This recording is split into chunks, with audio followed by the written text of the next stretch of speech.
Alright, so in this case, in the case of 2,4-pentane dione, hydrogen atoms are not extracted from the terminal CH3 group, rather than they are extracted from the CH2 group. What is this? This is the methylene group. This is methylene group, and since this takes part in the reaction of iodoform, we call it active methylene group. Why? Because the hydrogen at this methylene group is more acidic, is more active, it takes part in the reaction, therefore it is known as active methylene group. Alright, so this gives a negative test to iodoform, or it gives a negative test of iodoform. Alright, I hope you understand this. Alright, so this is all about iodoform test. Moving on, we have one more very elegant test known as the Victor-Mayer test.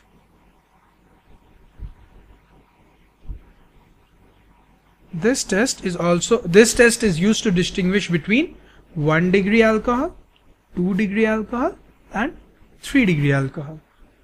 Alright, let me write the reagents first. The reagents used in Victor-Mayer tests are: first, phosphorus plus iodine; second, silver nitrate; third, HNO2; and fourth, a base. Alright, so to each of the alcohols, these 4 reagents are added one by one, and we have different products for 1 degree, 2 degree and 3 degree alcohols. Okay, so let's see what happens when these 4 reagents are added one by one to 1 degree, 2 degree and 3 degree alcohols. So when we have 1 degree alcohol, in this case I have taken ethanol. Alright, so when I add phosphorus plus I2, we get iodoethane followed by AgNO2, we get nitroethane followed by HNO2,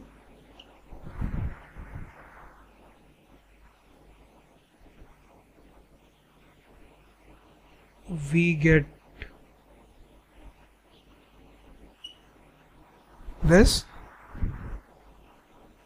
which is known as nitrolic acid.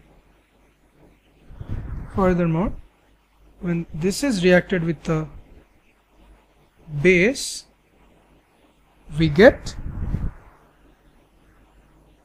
red coloration. Alright, if I take up the example of a 2 degree alcohol, we add phosphorus plus iodine, we get this followed by AgNO2, we are left with this. Now when we add HNO2,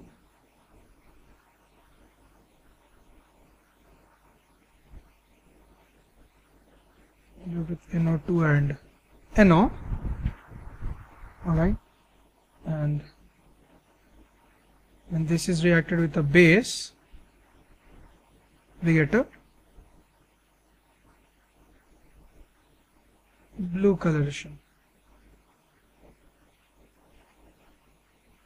Alright, so due to space constraint I have to rub one of these. I hope you have understood when it reacts with a 2 degree alcohol.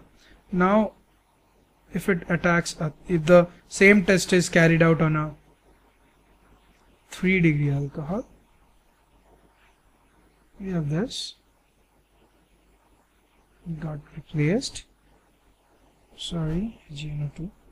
When we add AgNO2, we get this. Alright, now when we add HNO2, there is no reaction. Alright, so in the first case what happens? Phosphorus and I2 gives the halogenation. OH is replaced by iodine. Further, when the halogenated alkane is treated with AgNO2, we get nitroalkane. When it further reacts with HNO2, we get nitrolic acids. Alright, and when it further reacts with base, the base reacts with the most acidic H in this compound, and we get a red coloration in case of 1 degree alcohol. When it was 2 degree alcohol, we got a blue coloration, and when it's 3 degree alcohol, as you can see, we are running short of this HNO2 is now not reacting with this compound, so the reaction comes to a stop and there is no coloration whatsoever that is seen. Right, let me summarize this. So in the case of 1 degree alcohols,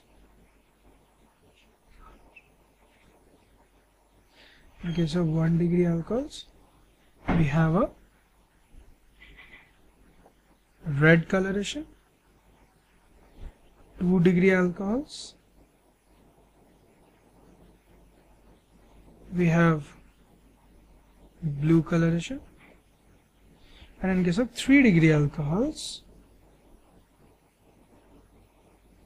we have no color or colorless. A very simple way to understand, way to learn this reaction is to keep in mind the combination of these 3 letters, RBC, the short form, the acronym for red blood cells. Alright, it has nothing to do with red blood cells whatsoever, but it's a technique, it's a memory aid that you can use in case of this vector MER test. So red is in the case of 1 degree, blue in the case of 2 degree, and colorless in the case of 3 degree alcohols. Alright, fine. So moving on.